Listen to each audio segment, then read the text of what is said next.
Buenos días a todos. En este vídeo vamos a explicar cuáles son los métodos anticonceptivos actuales, pero antes vamos a hacer un repaso de la anatomía genital humana y de cómo se produce una regla en la mujer. Vamos a repasar ahora la anatomía reproductiva, empezando primero con el varón.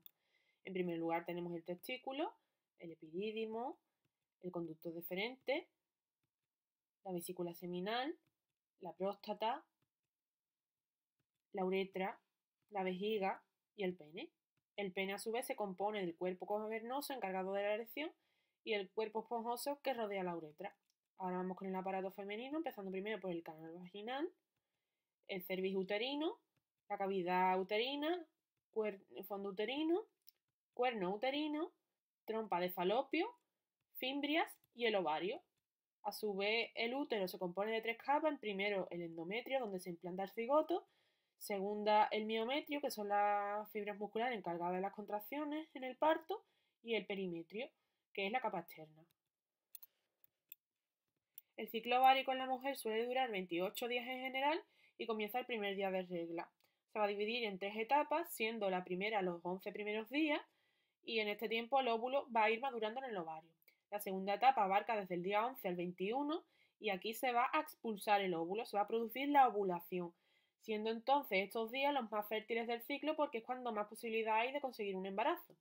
La última etapa abarca desde el día 22 hasta el 28 y el óvulo, al no ser fecundado, lo que va a hacer es que va a degenerar y se va a producir la regla constituyendo el día 1 del siguiente ciclo.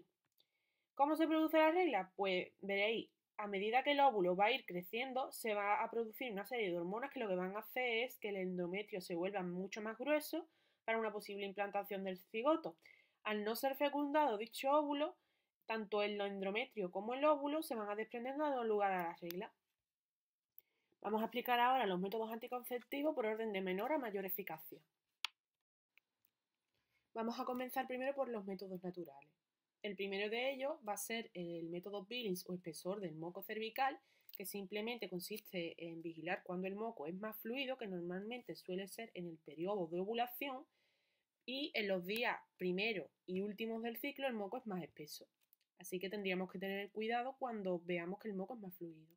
El siguiente método que nos vamos a encontrar es el método de la temperatura basal, en el que cuando se suba medio grado, eso va a ser indicativo de que la mujer está ovulando o que ya se ha producido la ovulación. Por lo tanto, en ese momento tendríamos que empezar a tener más cuidado. Luego, el siguiente método que nos vamos a encontrar es el método del ritmo o calendario, que simplemente es abstenerse de mantener relaciones durante el periodo de ovulación o los días más fértiles. El siguiente método que tendríamos es el coitus interruptus o marcha atrás, en el que tendríamos que interrumpir el coito cuando el varón va a eyacular, pero tiene el inconveniente de que se puede producir líquido preseminal que también deje embarazada a la mujer. Por último, tenemos el método MELA o de la lactancia materna, en el que se libera una hormona llamada prolactina que, aparte de segregar la leche, lo que hace también es bloquear la ovulación. Entonces, por ese motivo, la mujer no se queda embarazada. Pero para utilizar este método tenemos que cumplir tres requisitos: que el bebé tenga menos de 6 meses, que la mujer no tenga las reglas y que el bebé se alimente exclusivamente por leche materna. Vamos a comenzar ahora con los métodos de barrera. En primer lugar tenemos el preservativo, tanto masculino como femenino, aunque este último no se usa tanto porque es muy caro.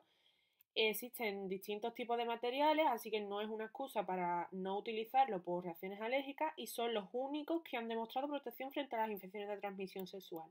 En segundo lugar tenemos el diafragma y capuchón cervical, que requiere medir el cervix uterino para seleccionar la talla más adecuada, además de un uso de un espermicida para aumentar su eficacia. Y, a diferencia de los anteriores, estos no protegen contra las enfermedades de transmisión sexual. Los métodos hormonales van a consistir en utilizar estrógenos y progestágenos, o solo este último, porque sus concentraciones bajas van a hacer el estímulo para que el cerebro mande la señal al ovario y que el óvulo crezca y madure. Si estas concentraciones están altas, el óvulo no va a crecer porque no va a recibir la señal cerebral y por tanto no va a producirse la ovulación. Aparte de esto, impiden también que crezca el endometrio y van a espesar el moco cervical para dificultar la entrada de los espermatozoides. Tenemos como anticonceptivo las pastillas anticonceptivas, el anillo vaginal, el parche anticonceptivo, las inyecciones hormonales, el implante subdérmico y el DIU hormonal. Estos dos últimos, aparte, van a tener la ventaja de que no requiere la participación de la mujer y duran entre 3 y 5 años. Por último, tenemos la píldora del día después o de urgencia, y esta no es abortiva, lo que hace es retrasar la ovulación o bloquearla para impedir que la mujer se quede embarazada ante una relación sexual de riesgo o que haya fallado el método que se haya utilizado. De los métodos intrauterinos que hemos visto, aparte del DIU hormonal, existe otro DIU de cobre que lo que hace es bloquear la fecundación al ser tóxico para espermatozoides y óvulos, provocando una inflamación e impidiendo que éste se implante. Por tanto, es un anticonceptivo de urgencia indicado para cuando se sabe que ya la mujer ha ovulado. Por último, tenemos los métodos quirúrgicos o definitivos, que son para las parejas que no quieren tener hijos, y está en primer lugar la vasectomía, que consiste en cortar los dos conductos deferentes, no requieren hospitalización, provoca la esterilidad del varón y no afecta al apetito sexual ni a la sensibilidad en el acto sexual.